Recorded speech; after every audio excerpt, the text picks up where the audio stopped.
Minha palavra nessa manhã é a respeito de um tema que tem me interessado bastante nos 2 últimos anos. É a respeito dos apóstolos, especialmente os apóstolos brasileiros. Eu tive uma oportunidade de ir para os Estados Unidos o ano passado e passar 6 meses fazendo meu pós-doutorado no seminário de Westminster, onde eu tinha feito já o meu doutorado. E o tema que eu queria pesquisar era exatamente o conceito de apóstolo. E eu não tinha a menor ideia do que estava me esperando. Quando comecei a mexer com o assunto, estudar o assunto, comecei a ler a teologia por detrás do surgimento do moderno movimento apostólico, eu vi que eu estava diante de uma coisa muito maior do que eu tinha imaginado. Descobri que no Brasil tem mais ou cerca de 10 mil pessoas que se chamam de apóstolos. A gente conhece os que são mais visíveis por causa da mídia. Então os nomes deles são mais conhecidos, mas há cerca de 10 mil apóstolos, dezenas de redes apostólicas, ministérios apostólicos que se ligam entre si, e tem toda uma ideologia por detrás. Toda uma ideologia por detrás. Quando eu me refiro a estas pessoas que usam o título de apóstolo, é bom dizer que, para elas, ser apóstolo não é simplesmente no sentido de missionário, porque esse é um dos sentidos da palavra apóstolo. Literalmente significa alguém que é enviado, e esse termo aparece no Novo Testamento nessa condição, para descrever alguém que é enviado. Não. Quando eles usam o termo apóstolo, é no sentido dos 12 e de Paulo. Eles se consideram iguais aos 12 e Paulo, estão no mesmo nível, especialmente do apóstolo Paulo. Então comecei a estudar esse assunto e me interessei, li bastante. O resultado dessa pesquisa é um livro que já está pronto pela editora Fiel e sai semana que vem. Já vai ser lançado um site onde o livro estará à disposição. O título do livro é Apóstolos, a verdade bíblica sobre o apostolado. E eu espero que ele seja bastante útil para ajudar a igreja a entender o que é que está acontecendo. Então eu queria trazer para vocês o cerne da minha pesquisa hoje de manhã. Resumir os pontos centrais que nós pesquisamos e espero abrir o apetite de vocês para que vocês queiram ler o que está no livro, né? Que está bem mais documentado, bem mais detalhado do que eu vou apresentar aqui. Primeira coisa que eu percebi quando comecei a pesquisar esse assunto é que o ofício de apóstolo e o título de apóstolo sempre foi cobiçado na história da igreja. Sempre foi. Lá na própria época do Novo Testamento, você já encontra pessoas que queriam ser chamadas de apóstolo. Lá em 2 Coríntios 11:5, 2 Coríntios 11:3 e 2 Coríntios 12:11, 3 vezes na segunda carta aos Coríntios, o apóstolo Paulo menciona pessoas que se passavam por apóstolos ou se apresentavam como apóstolos, mas que na verdade eram ministros de Satanás. E Paulo os chama de falsos apóstolos por 2 motivos. Primeiro, porque a mensagem deles era falsa, estavam ensinando um outro evangelho. E segundo, porque eles estavam usurpando o título de apóstolo. Eles não eram apóstolos, embora se apresentassem como tais.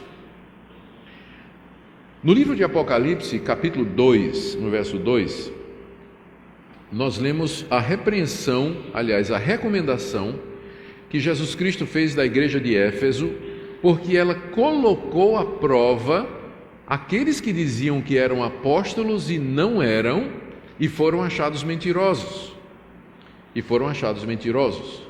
Então, durante o próprio tempo em que os verdadeiros apóstolos viviam, os 12 e o apóstolo Paulo, já aparecia gente querendo ter o mesmo título, a mesma autoridade, o mesmo ofício que eles.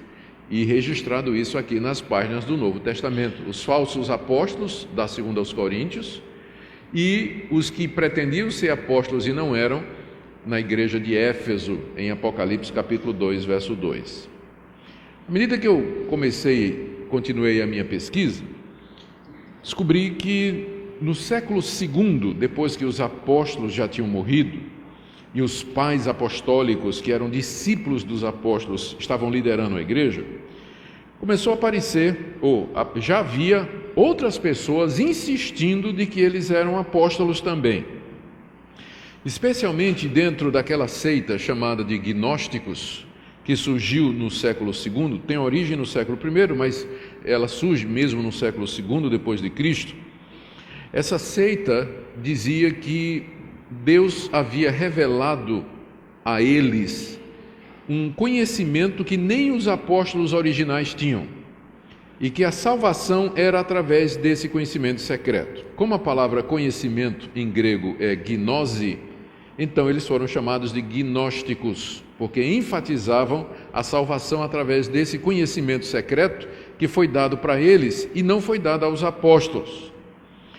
E eu destaco aqui dois dos gnósticos que eram mais conhecidos. O primeiro era Marcião. Marcião viveu no século II.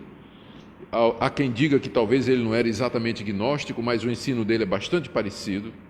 Marcião dizia que os apóstolos, os 12 e Paulo, eles não tinham entendido nada da mensagem de Jesus. E que então ele é que tinha o conhecimento verdadeiro. Ele fez uma coleção do que ele considerava que era a palavra de Deus, que consistia no Evangelho de Lucas, 10 das cartas de Paulo, algumas delas amputadas, e mais nada. Por quê? Porque ele dizia que o Deus de Paulo era o Deus do amor e da graça, e o Deus do Antigo Testamento era o Deus da lei. Um demiurgo que o Deus de Jesus Cristo tinha vindo derrubar e destruir.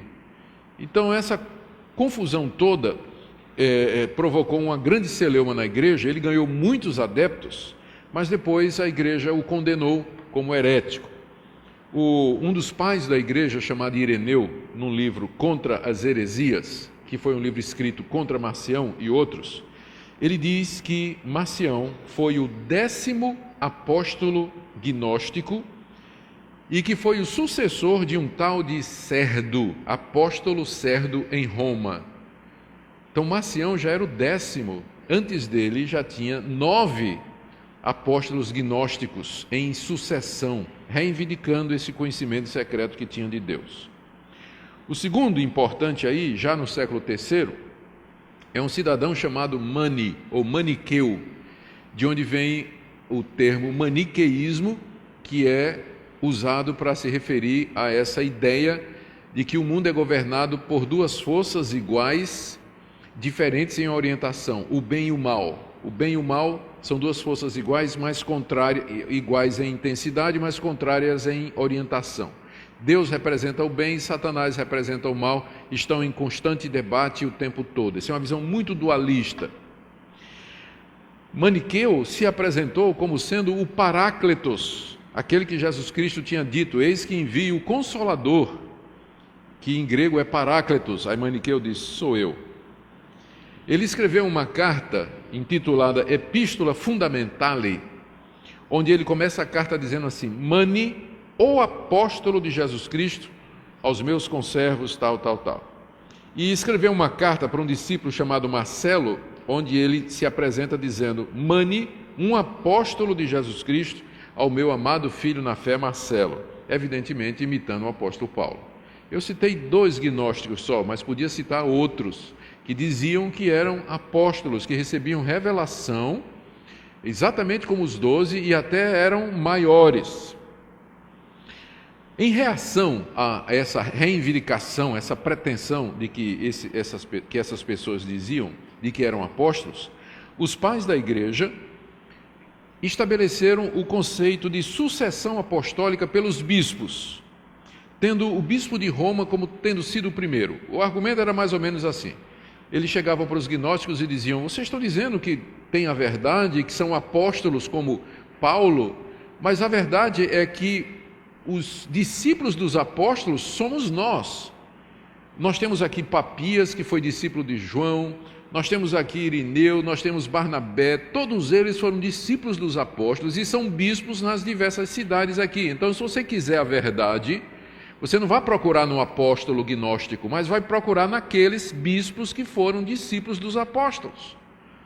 E aí, para combater a pretensão dos apóstolos gnósticos, eles estabeleceram o seguinte, que os bispos são os sucessores dos apóstolos e que o bispo de Roma, porque foi lá que Pedro trabalhou e morreu, esse era o bispo mais importante. Então, na época, isso parecia a coisa certa para se fazer. Inácio, Clemente de Roma, Ireneu de Leão, Tertuliano, Eusébio de Cesareia, esses grandes nomes do período da patrística, eles todos olhavam o período apostólico como encerrado. Eles diziam, não tem mais apóstolos, os apóstolos acabaram com os 12. Paulo, os bispos que vieram é que são os mantenedores, os preservadores da tradição e da verdade. Isso parecia ser uma coisa boa, mas o que é que aconteceu? O bispo começou lentamente a se elevar acima do presbítero, o bispo de Roma se elevar acima dos bispos, e aí o que é que aconteceu? Surgiu o papado, né? Surgiu o papa. O bispo de Roma se proclamou o pai da cristandade. Então, no começo parecia ser uma coisa boa dizer que a verdade estava pela sucessão dos bispos, porque eles estavam combatendo os apóstolos gnósticos. Só que no fim foi um tiro no pé, porque o bispo de Roma achou bom e disse, eu sou o sucessor de Pedro, né? Eu sou realmente o pai da cristandade. Isso deu um racha em 1054, quando o bispo de Roma se declarou o pai da cristandade, porque os patriarcas de Constantinopla, da igreja em Constantinopla, na igreja oriental, eles não aceitaram essa reivindicação. E teve o grande primeiro racha na igreja, que dividiu entre a igreja ocidental, com capital em Roma, com o Papa, e a igreja oriental, com sede em Constantinopla, com os patriarcas sírios, dizendo, nós é que somos os verdadeiros sucessores dos apóstolos. Qual é o erro desse pessoal? Qual foi o problema?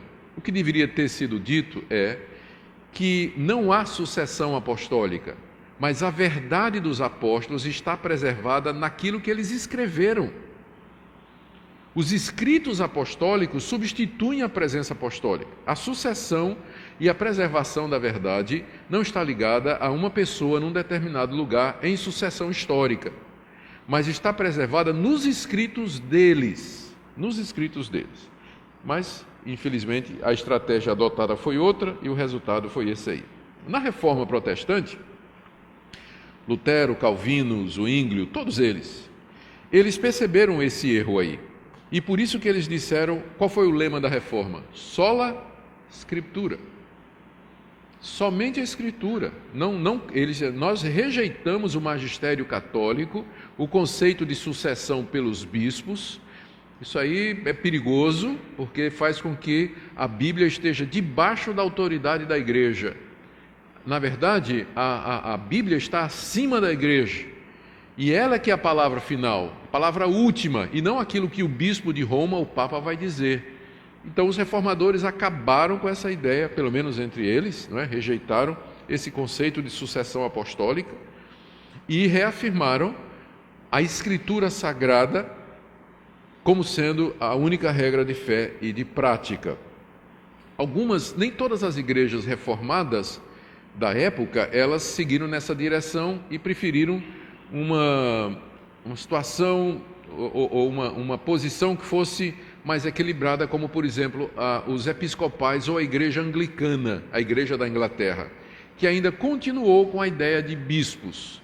Os luteranos, que vieram de Lutero, também têm bispos, mas eles não reivindicam que são sucessores dos apóstolos. Mas os da igreja anglicana, sim, eles continuam dizendo que são sucessores dos apóstolos até o dia de hoje. Mas não demorou muito tempo e o assunto do apóstolo volta, dessa vez dentro da Reforma, e infelizmente dentro da igreja presbiteriana.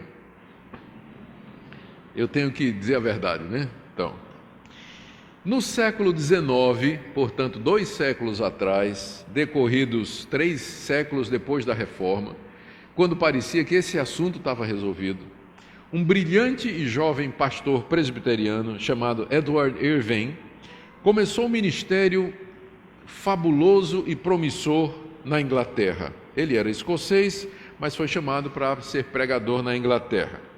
Ele era muito carismático, pregava muito bem. E a pregação dele era tão eloquente que a igreja onde ele estava se tornou pequena rapidamente. E eles construíram uma capela, uma catedral chamada Catedral da Calcedônia, para poder caber as multidões que vinham ouvir o pastor presbiteriano Irving pregar. Com o sucesso dele, com as grandes multidões, não cabia na igreja o pessoal que vinha ouvi-lo, ele começou a dizer que aquilo era sinal dos grandes avivamentos que estavam para chegar no mundo antes da vinda de Cristo, e começou a dizer que a vinda de Cristo está às portas, Cristo está voltando, e que Deus iria primeiro restaurar a sua igreja. E aí foi quando ele começou a dizer: essa restauração da igreja antes da vinda de Cristo significa restaurar o ministério quíntuplo de Efésios 4:11, onde está escrito que Deus colocou na igreja apóstolos, profetas, mestres, evangelistas, pastores e mestres. 5 ministérios. Por que só tem pastor e mestre? Então a igreja está incompleta. Ela precisa dos apóstolos, ela precisa dos profetas. Aliás, a igreja tem evangelista, pastor e mestre, mas está faltando esses 2. Então Irving começou a dizer que Deus estava restaurando o ministério dos apóstolos e dos profetas para preparar a igreja para a sua segunda vinda. Então, ele estabeleceu 12 apóstolos na sua igreja e admitiu profetas dentro da igreja. Criou um problema muito grande. O presbitério da Inglaterra o tirou da igreja, ele saiu e formou a igreja Irvingita, que chegou no Brasil com o nome Igreja Nova Apostólica. Então, no Brasil, você já deve ter ouvido falar da Igreja Nova Apostólica. Ela tem mais de 1 milhão de membros, tem apóstolos que se dizem sucessores do Irving e que dizem que é uma restauração que Deus começou a fazer do ofício de apóstolo, que se perdeu durante o tempo, mas que Deus está restaurando. Os 12 apóstolos expulsaram o Irving da igreja, porque onde tem apóstolo, o pastor não canta de galo, né?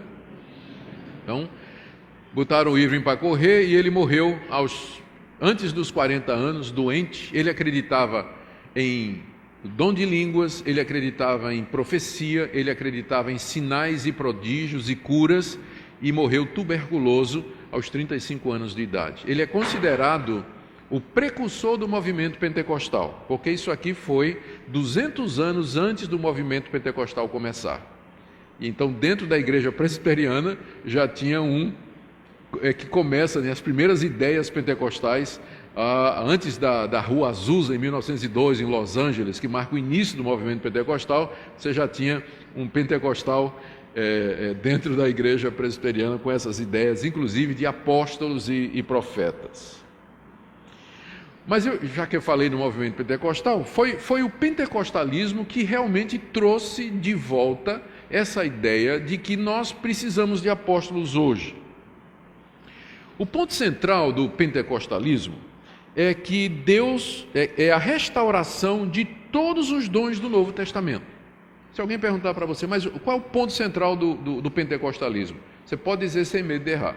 O movimento pentecostal, quando começou, ele começou como um movimento de restauração dos dons espirituais do Novo Testamento. Eles disseram que, por causa da incredulidade ou secularização da igreja, a igreja se organizou demais, virou uma máquina durante todos aqueles séculos, desde o século II até a época deles. Por isso, determinadas coisas não se manifestavam, como dom de línguas, dom de cura e todos os dons mencionados.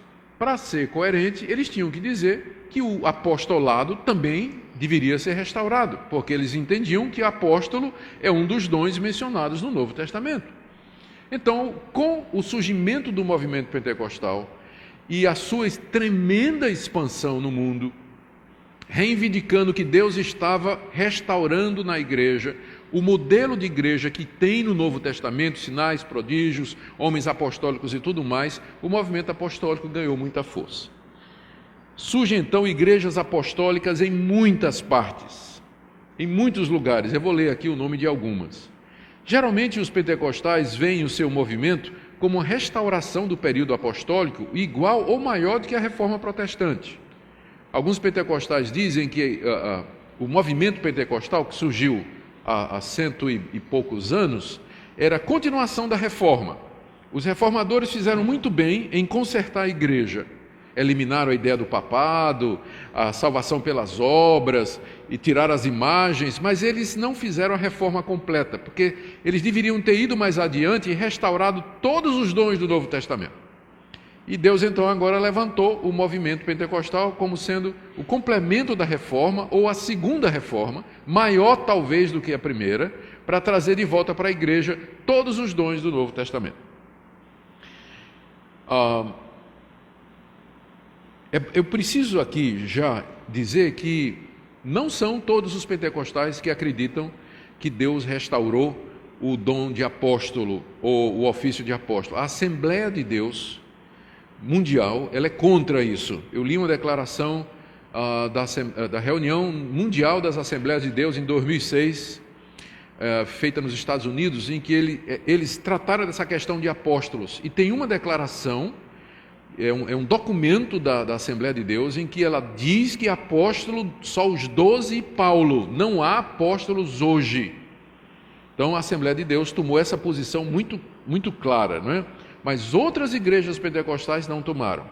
Então começaram a surgir igreja pentecostal apostólica em tudo quanto é lugar. Em 1908, 6 anos depois do movimento pentecostal começar, William Hutchinson diz que teve uma visão de anjos, em que os anjos ordenaram que ele restaurasse o ofício de apóstolo. Ele então cria a Igreja da Fé Apostólica em 1908 na Inglaterra. Nesse mesmo ano, surge a Igreja Apostólica Zion, na África do Sul, fundada por missionários ingleses, pentecostais, influenciados por esse movimento. Em 1932, no Zimbábue, que é um país africano, é fundada a Igreja Apostólica Africana por um africano chamado John Maranki, que foi evangelizado por pentecostais ingleses, que diz que ouviu uma voz dizendo: "Tu és João Batista. Então, vai e funda a minha igreja." E ele vai e funda uma igreja apostólica. Em 1916, na Inglaterra, Daniel Williams funda a Igreja Apostólica. Em 1926, no México, Eusébio Gonzalez tem uma visão em que Jesus manda que ele restaurasse a igreja primitiva. E aí ele cria a Igreja La Luz del Mundo e se torna o primeiro apóstolo dessa igreja. A Igreja Apostólica de Cristo, fundada em 1940 na Nigéria, por Joseph Babalola, que deu origem a muitas igrejas apostólicas na África. A África está sim de apóstolos. Eu tenho um amigo que eu conheci quando fiz meu doutorado na década de 90 nos Estados Unidos. Ele se tornou meu amigo, presbiteriano, na época, né? Ele era um presbiteriano muito comprometido com a igreja, um homem de Deus. Trabalhamos juntos lá nos Estados Unidos. Quando eu voltei para estudar esse assunto o ano passado, eu o encontrei. E conversando com ele, ele sempre teve uma relação muito boa com Uganda. Como ele se tornou rico, trabalhando nos Estados Unidos, ele dava boa parte do dinheiro dele para missões em Uganda e viajava para Uganda todo ano. Ano passado, quando encontrei o Steve: "Tudo bem, Steve?" "Tudo bem." Ele disse: "Como é que você vai?" E tal. Começamos a falar. Ele disse: "Agora eu sou apóstolo. Eu fui lá na igreja da Uganda, uma apóstola me ungiu, colocou as mãos sobre mim, veio com uma espada, botou de um lado no ombro, botou no outro e declarou como apóstolo: "Eu agora sou apóstolo da igreja ugandense." Eu quase que caio de costa, porque eu disse a ele: "Rapaz, eu vim estudar esse assunto, você é um caso vivo, né? Posso usar seu exemplo?" Tal. Eu cito o caso dele na abertura do meu trabalho. Então, tem muita igreja de apóstolos na África, que foi resultado do movimento pentecostal e da evangelização da África por missionários pentecostais ingleses que levaram essa ideia para lá. Mas o que deu um impacto muito grande, uma força muito grande ao movimento de apóstolos, foi o neopentecostalismo. O neopentecostalismo é considerado a terceira onda do Espírito. A primeira onda foi o movimento pentecostal, com ênfase no batismo com o Espírito Santo e línguas e profecia, curas e prodígios. A segunda onda do Espírito é considerado o movimento, isso foi em 1902. A segunda onda do Espírito é considerado o movimento carismático na década de 60, que enfatizava a santificação, batismo com o Espírito Santo, mas sem tanta ênfase nas línguas, e que penetrou nas igrejas tradicionais, dividindo essas igrejas e causando muita confusão. E a terceira onda do Espírito é chamado movimento neopentecostal, que surge na década de 90, com ênfase na teologia da prosperidade. São igrejas como a Igreja Universal, Edir Macedo, essas são consideradas igrejas neopentecostais ou da terceira onda do Espírito Santo. Curas e prodígios, libertação espiritual, batalha espiritual, já não tem tanto línguas, já não fala nem línguas e batismo com o Espírito Santo. Isso se tornou uma coisa secundária. O foco é teologia da prosperidade, curas e batalha espiritual. Então, foi na terceira onda, chamada de movimento neopentecostal, que o movimento apostólico encontrou a sua maior divulgação. É dentro desse movimento que nós vamos encontrar a chamada Nova Reforma Apostólica. Esse é o nome que foi dado a um movimento. Já havia apóstolos espalhados, mas agora começou a haver uma organização e pessoas inteligentes, teólogos preparados dentro dessa linha, começaram a formular as ideias e trazer uma sustentação teológica e bíblica para dizer que Deus está restaurando os apóstolos no mundo hoje, preparando o mundo para a segunda vinda de Cristo. Então, o nome desse movimento é Nova Reforma Apostólica. E eles têm algumas posições, e ele cresce no mundo todo e no Brasil. Algumas das afirmações desse movimento. Primeiro, a igreja errou muito quando limitou os apóstolos aos 12 apóstolos originais de Jesus e ao apóstolo Paulo. Foi um grande erro da igreja. Por que foi um erro? Porque eles entregaram a igreja nas mãos de presbíteros e bispos para conduzir a igreja. Presbíteros e bispos não têm a autoridade que tem um apóstolo. O resultado foi que no século II a igreja já começou a se dividir, ter heresias entre as imagens, começa a entrar todas aquelas doutrinas erradas que vai dar na igreja católica. Por quê? Porque não acreditavam que Deus continuou com os apóstolos. Apóstolos só os 12 e Paulo. Então foi um grande erro da igreja. Terceira coisa que eles dizem é que a reforma protestante ela foi parcial, porque os reformadores como Martinho Lutero, Calvino, Zwinglio e tantos outros, eles não perceberam que era preciso trazer os apóstolos de volta para governar a igreja. E aí eles esqueceram um ponto fundamental. Mas agora, Deus está dando uma nova reforma, que é maior do que a reforma protestante, maior do que a reforma pentecostal, porque os pentecostais erraram, especialmente a Assembleia de Deus, em não ter percebido a necessidade de apóstolo. E Deus está preparando a igreja para a grande colheita. Deus está restaurando o governo apostólico teocrático, porque esse é o governo que Deus sempre quis para a igreja, que ela fosse governada por apóstolos que tivessem comunhão direta com Deus, através dos quais Deus governaria a igreja e levaria a igreja à vitória e à conquista. Aí a gente pergunta, mas são 2000 anos de história da igreja. Por que a igreja não viu isso antes? Só vocês estão vendo. É porque tem um espírito maligno chamado espírito de religião que vem cegando a igreja durante 2000 anos e impedindo a igreja de ver a verdade. Mas a verdade é essa, que Deus está restaurando o modelo apostólico de governo, porque senão a igreja não pode enfrentar e vencer o governo do anticristo. O anticristo tem um governo, o anticristo tem um sistema estruturado, Satanás tem toda uma organização. Você só pode combater um governo e um sistema com outro governo e outro sistema. Mas a igreja está enfraquecida, porque está na mão de pastores, presbíteros, diáconos. Essas pessoas não têm autoridade como um apóstolo. Então nós precisamos dos generais, que eles venham e tomem lugar na igreja, para que a igreja possa enfrentar as hostes das trevas.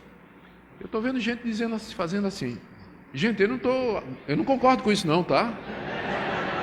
Eu estou só dizendo o que é que esse pessoal pensa, mas eu não estou concordando com isso não, porque tem gente falando assim. Não.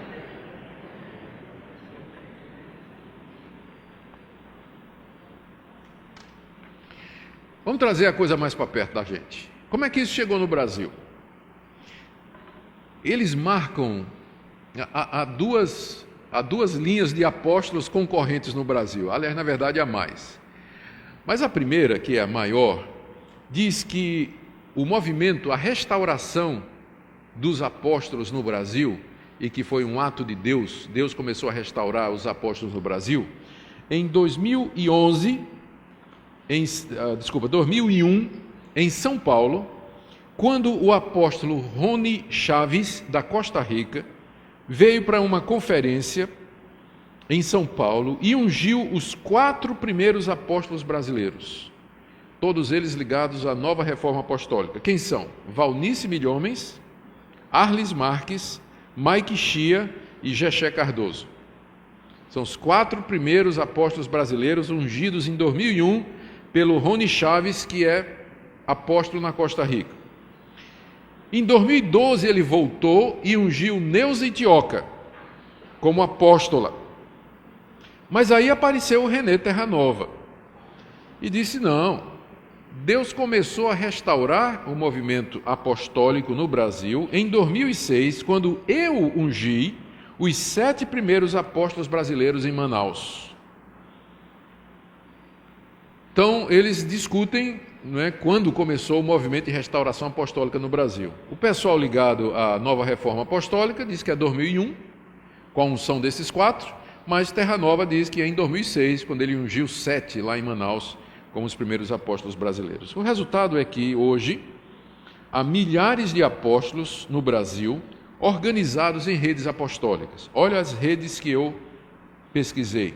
Rede Apostólica Cristã, do apóstolo Ricardo Wagner, Conselho Apostólico Brasileiro, ligado às apóstolas Valnice e Itioca, Coalizão das Igrejas Apostólicas, Confederação das Igrejas Apostólicas no Brasil, ligada ao Estevão Hernandes, e marido da bispa Sônia Hernandes, da Renascer, Coalizão Internacional de Apóstolos, essa ligada ao René Terranova, e tem alguns que são independentes, feito Valdomiro Santiago, que não está ligado a nenhuma dessas coalizões. Eu acho que ele usa o termo só porque foram os bispos da igreja dele. Ele era bispo, os bispos da igreja dele se reuniram e ungiram ele como apóstolo, não é? Então, ele é uma estrela solitária, ele joga solo, ele não está junto aí com esse pessoal, segue o ministério dele aí à parte, né?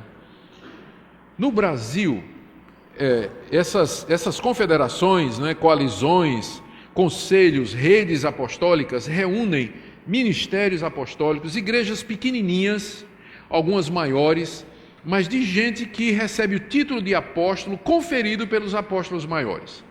Eles fazem cultos de unção apostólica e cobram, você tem que pagar para ser apóstolo, e tem vantagens. Você está debaixo da cobertura de um apóstolo, então ele vai estar orando por você, intercedendo por você, vai lhe dar a visão, vai lhe proteger. Em compensação, você vai ter que ter obediência absoluta àquele apóstolo. Ele vai ser o seu líder, você vai ter que depender de tudo. E aí vem ajuda financeira, vem um monte de coisas, e muita gente acaba entrando nessa, querendo ser apóstolo de uma coalizão dessas, porque traz vantagens organizacionais e coisas dessa natureza. Eu imagino que tem gente lá dentro que não tem a menor ideia do que isso representa, mas acha bonito o título apóstolo, dá carisma, dá poder e tal. A sua igreja já é apóstolo fulano de tal. Mas tem ideias por detrás disso aí, não é todo mundo, esse pessoal não é bobo não, tem ideias por detrás disso aí. Eu quero mencionar algumas das doutrinas e práticas da nova reforma apostólica no Brasil. Esses chamados apóstolos, como Valnice, como Neuza Tioca, René Terranova, o Estevão Hernandes. Lá em Goiânia tem dois muito conhecidos, que me foge o nome agora. Mas eles todos reivindicam receber de Deus revelações e profecias. Quando eu comecei a estudar a biografia dos apóstolos mais importantes nos Estados Unidos e aqui, quase todos eles dizem que tiveram uma visão em que Deus o chamou para ser apóstolo, um anjo apareceu dizendo que ele era apóstolo, ouviu uma voz do céu dizendo que era para ele ser apóstolo, ou alguém profetizou que ele tinha que ser apóstolo, Deus falando através de uma profetiza, dizendo: eu te chamei, te levantei para ser um apóstolo. Especialmente o René Terranova, no livro dele Geração Apostólica, ele diz como Cindy Jacobs e outras profetisas profetizaram durante anos que Deus estava levantando ele para ser apóstolo e pai de muitos apóstolos no Brasil. Por isso que ele adotou o nome de Pai Apóstolo, porque ele é o pai de muitos apóstolos no Brasil. Recentemente eu vi a cerimônia em que ele foi nomeado como patriarca, como patriarca, e alguém me disse que agora parece que ia ter uma cerimônia para coroá-lo rei. Alguém falou, mas eu preciso investigar se isso é verdade, que corre muita coisa aí, na internet, a gente precisa saber disso aí. Mas esses apóstolos, eles reivindicam que recebem revelações diretas da parte de Deus, e Deus dá a visão para eles, e eles liberam palavras proféticas sobre o Brasil. Se você entrar no site, por exemplo, da Confederação Apostólica Brasileira, você vai ver lá a liberação de palavra profética no Brasil, que Deus liberando a prosperidade no Brasil. 2014 vai ser o ano da prosperidade, o ano que você vai comprar o carro novo, que você vai pagar todas as suas dívidas, que os seus parentes vão se converter, que você vai achar aquele marido que você está procurando. Então, decretando bênção sobre o Brasil. Eles fazem isso direto, Fazem isso direto. E profetizando coisas grandes, que Deus vai tornar o Brasil o maior país, o país mais próspero do mundo. Eu vou mencionar alguns exemplos aqui mais adiante. Então, a primeira coisa que você percebe é que esse modelo de governo, essa busca pelo título de apóstolo, é para dar autoridade. A pessoa diz que ele é apóstolo e recebe direto de Deus a palavra da visão e a profecia para ser dada para o seu povo. Segunda coisa que está muito ligada aqui ao movimento apostólico no Brasil é a reintrodução de elementos do judaísmo. A gente percebe uma judaização da igreja evangélica. Alguns exemplos. A guarda do sábado, a apóstola Valnice Milhomens, diz que teve uma visão em que Deus reclamou que o seu povo guardava o domingo, quando ele diz: lembra-te do dia de sábado. E ela então começou a guardar o sábado. Ela é sabatista, Valnice Milhomens, guarda o dia de sábado. Trazer para dentro do culto shofar, aquela trombeta, que toca o shofar para começar o culto, que era usada em Israel para chamar as congregações. Arca da Aliança entrando na igreja, isso é no culto do René Terranova, a Arca da Aliança entra.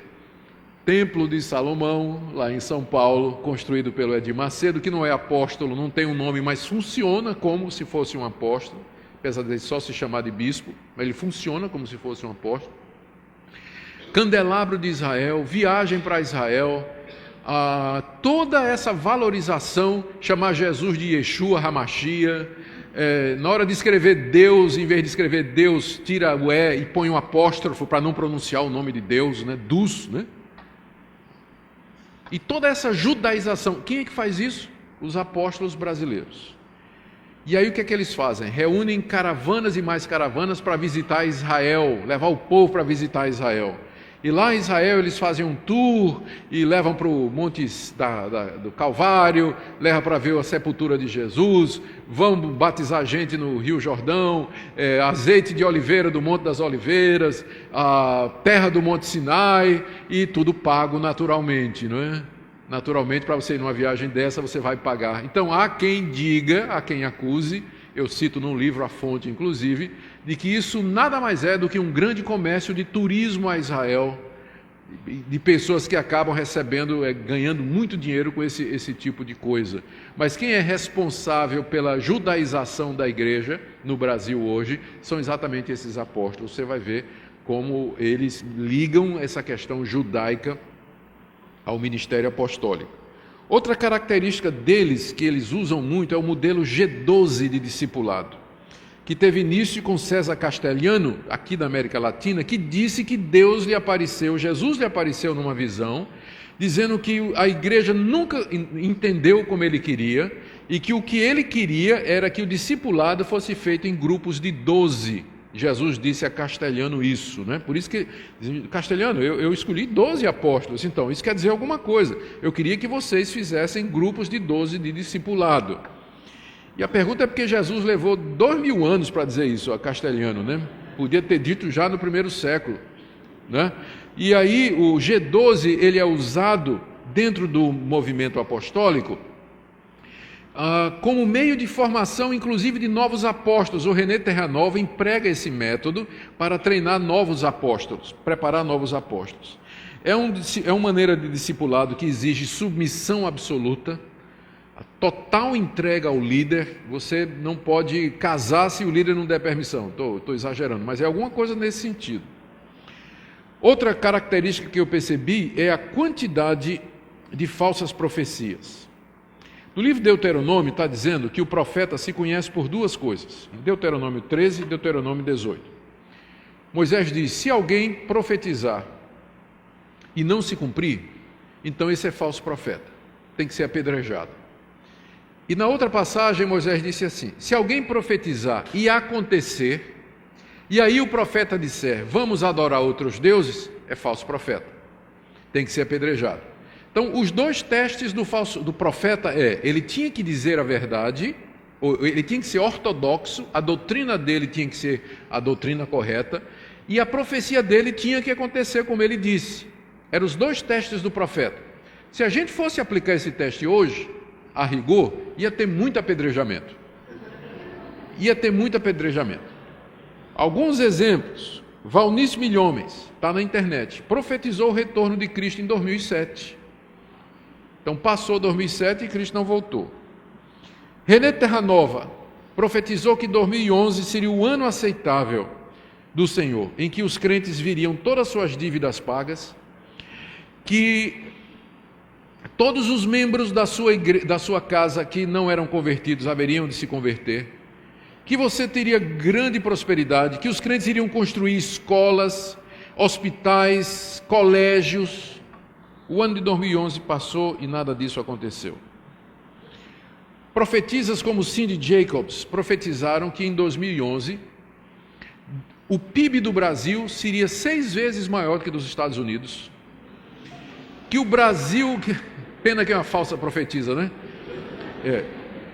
Que o Brasil enviaria mais missionários do que todo o resto do mundo, que o Brasil iria prosperar financeiramente, a dívida externa e interna do Brasil seria quitada.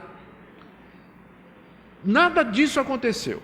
Aí Neuza Itioca, esse ano, aliás, ano passado, eu estava escrevendo a tese, né, a pesquisa de pós-doutorado, e eu vi no site dela, ela defendendo a Cindy Jacobs, dizendo o seguinte: não aconteceu por quê? Porque as profecias são condicionais. Né? Deus profetizou, através de Cindy Jacobs, de que o Brasil iria resolver todos os seus problemas financeiros. Mas o que é que nós fizemos com essa profecia? Nós não acreditamos, nós não trabalhamos, nós não produzimos. O resultado não se cumpriu, mas não por culpa de Deus, por culpa nossa. Deus agora está dando uma outra chance, ela diz isso mesmo, Deus está dando agora uma outra chance à nação brasileira para que essas profecias se cumpram. Então é muito fácil, né? Ser profeta, você profetiza, não cumpre e a culpa é do outro, né? Que não lutou, não. Agora eu pergunto, se a gente fosse aplicar esse critério de profecia às profecias bíblicas, se a palavra de Deus fosse condicional à obediência humana, Jesus não tinha nascido, não tinha morrido pelos nossos pecados, nada do que Deus tinha prometido haveria de acontecer, porque atirar pelo exemplo de Israel no Egito, Israel no deserto, que quebrou desobedeceu, quebrou toda a lei, desobedeceu tudo que Deus tinha dito, nós jamais teríamos herdado promessa nenhuma, nem seríamos herdeiros espirituais de Israel como povo de Deus, porque a nação de Israel constantemente quebrava, desobedecia e não fazia o que Deus dizia. E Deus continuava dizendo: eu vou trazer o Messias, eu vou trazer o Messias, vou fazer uma nova aliança, vou fazer tudo isso. E apesar da desobediência e da incredulidade daquele povo, Deus mandou o seu filho que veio nos salvar. Agora imagine se Deus dissesse: eu vou mandar meu filho, é uma profecia, ele virá, mas isso vai depender se vocês tiverem fé, vai depender se vocês acreditarem. Então Jesus nunca teria vindo. Manipulação da Bíblia. Fui dar uma olhada na exegese desse pessoal, como é que eles usam a Bíblia para justificar suas práticas. Gente, sabe o que é vergonha alheia? Meu Deus. Nem a palavra apóstolo no grego, um cidadão lá sabia escrever. Ele citava tudo errado. Uma página ele citava de um jeito, na outra página ele citava do outro. Dava para ver que ele... O Estevão Hernandes foi descobrir a origem do apostolado moderno no tefilim, e que eram bolsas de couro atadas à testa que o judeu tinha, e que traduzido, interpretado, significa aquele que carrega a palavra e tal, e tal. Depois de 2000 anos de pesquisa bíblica, ninguém nunca tinha visto isso. Não é? Tem nada a ver, absolutamente nada a ver. Então você vê que falta consistência bíblica, exegese, há pouca Bíblia, nenhuma Bíblia às vezes, na reivindicação destas coisas. Todos eles pregam a teologia da prosperidade. Todos estes apóstolos são adeptos da teologia da prosperidade, que você tem que fazer sacrifício, que você tem que dar, que você tem que...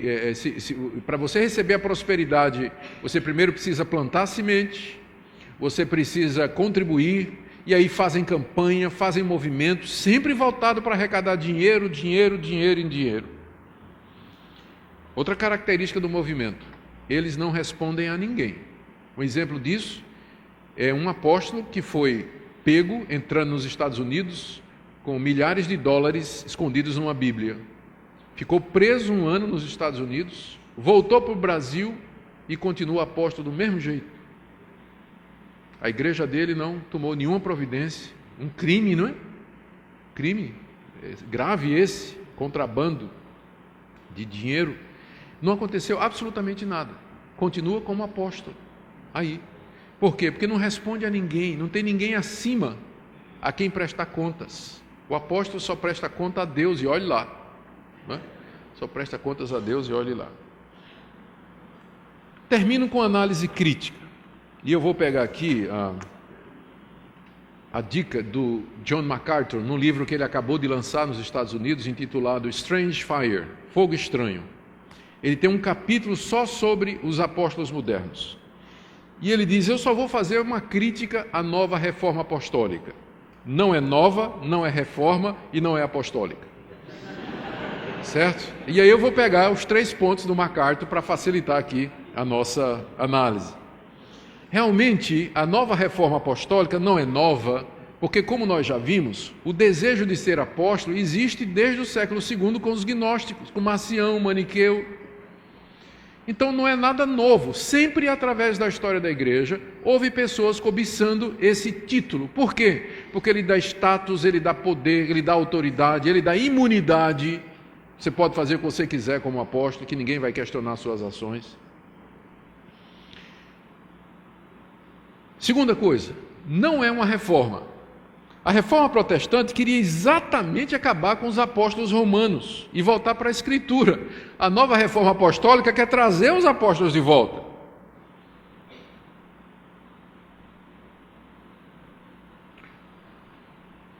Peter Wagner diz que é Satanás quem levou os cristãos a concluir que o Espírito Santo não estava mais levantando apóstolos na igreja durante todos aqueles séculos.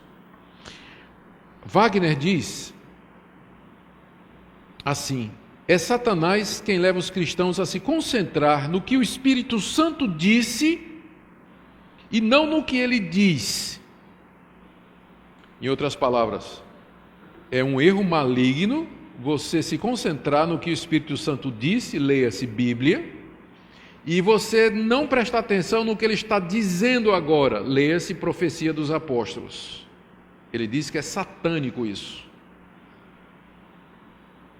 Então isso aqui não é uma reforma, a ênfase da reforma foi trazer a Bíblia de volta à palavra dos apóstolos. Toda verdadeira reforma consiste num retorno à doutrina apostólica, mas não um retorno à pessoa do apóstolo ou ao ofício de apóstolo, mas aquilo que eles ensinaram e deixaram registrado infalivelmente nas páginas da Escritura.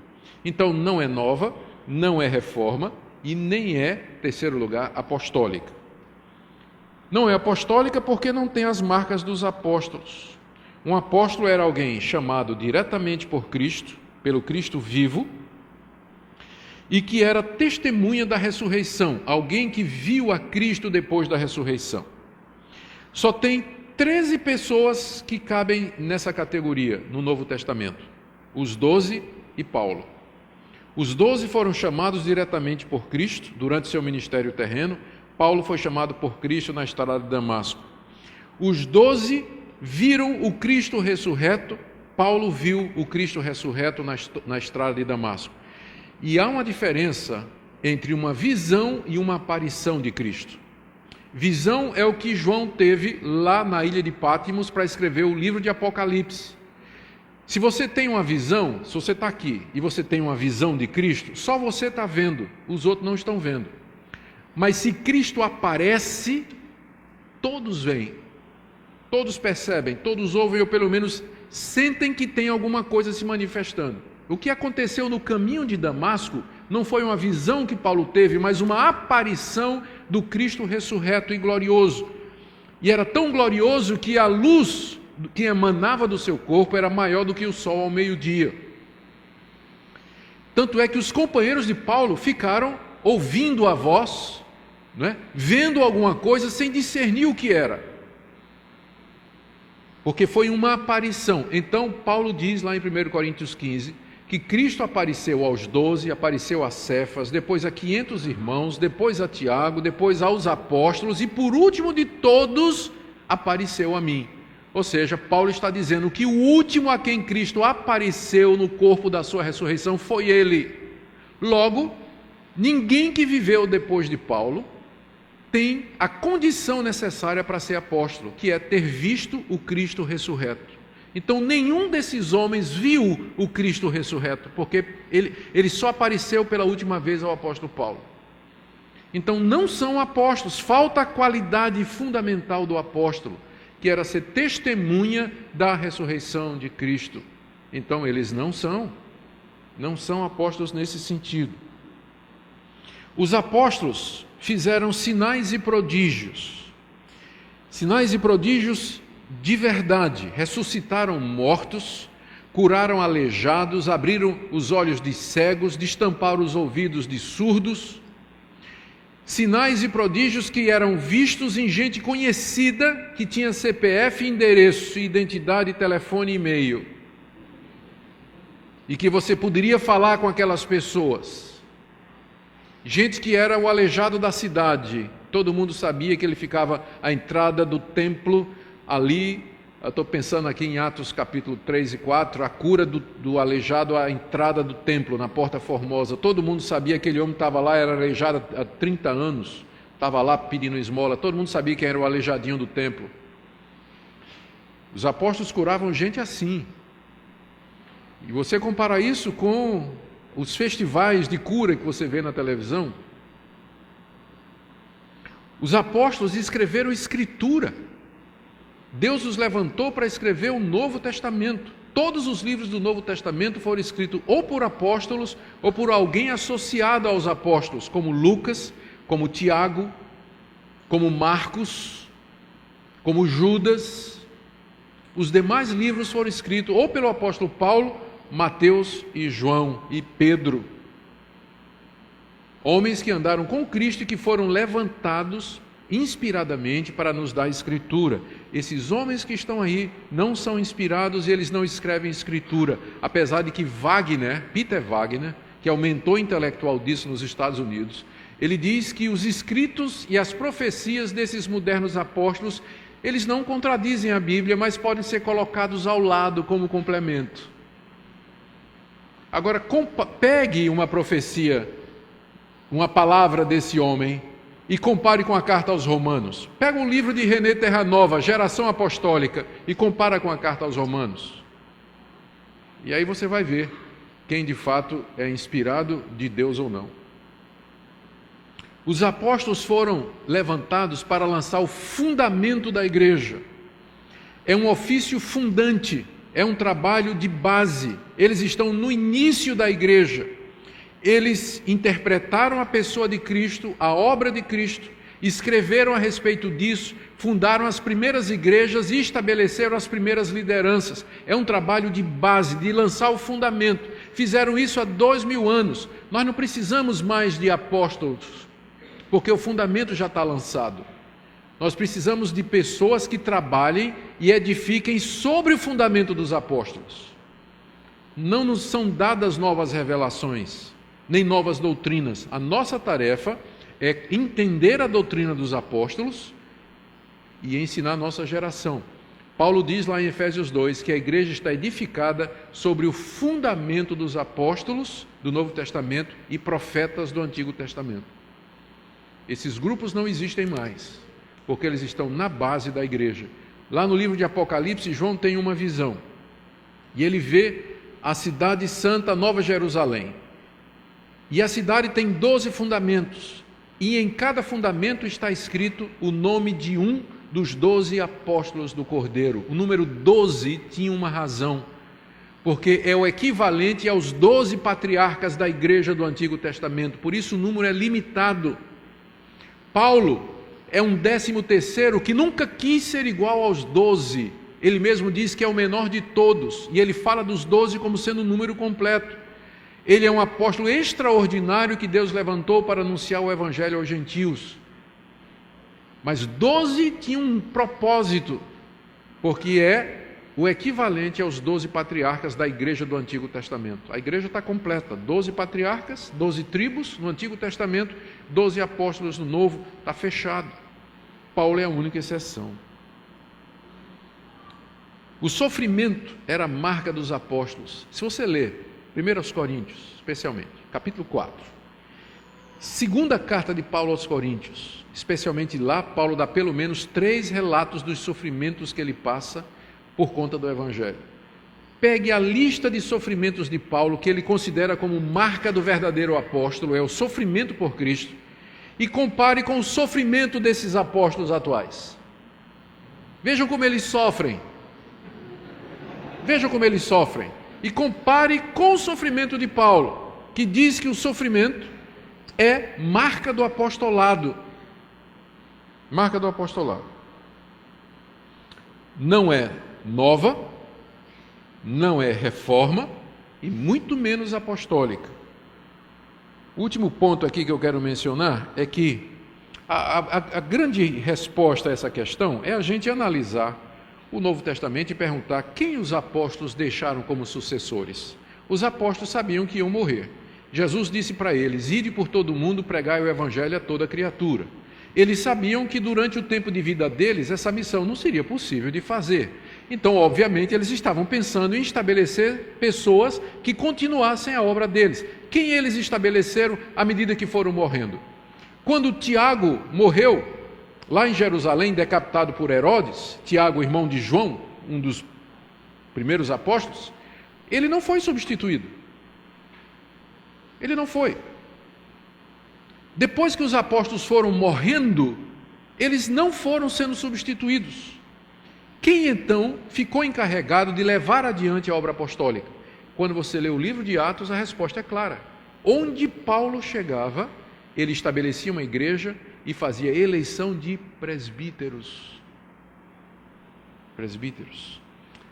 No livro de Atos, você começa a folhear o livro de Atos e de repente lá, já nos primeiros capítulos, você vê os apóstolos e presbíteros de Jerusalém. Apóstolos e presbíteros juntos. Quando tem o concílio de Jerusalém, em Atos capítulo 15, está dizendo que Paulo levou o assunto aos presbíteros e apóstolos. Os presbíteros aparecem cedo na igreja, ao lado dos apóstolos, como aqueles que vão continuar o trabalho deles. E os presbíteros, eles são presbíteros que ensinam, que são os pastores, e os presbíteros que governam, que estão ocupados com a administração da igreja. Isso vai variar.